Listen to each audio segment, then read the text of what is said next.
All right, now we're still preparing this bed, and this is so that we can get the dirt nice and loose, break it up, get rid of any weeds that might be in the way. Well, here we have a strawberry plant. We were going to replant that sometime, so we'll put that back here. Then, once we have shoveled out a good section here, we're going to make sure we break it up real good. We want the dirt nice and loose. We want to get it a little uniform here. And we also want to get any weeds out. We got it raked on down here.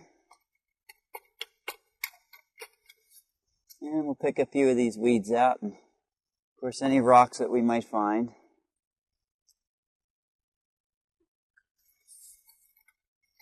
And there, we're about ready to plant our seeds.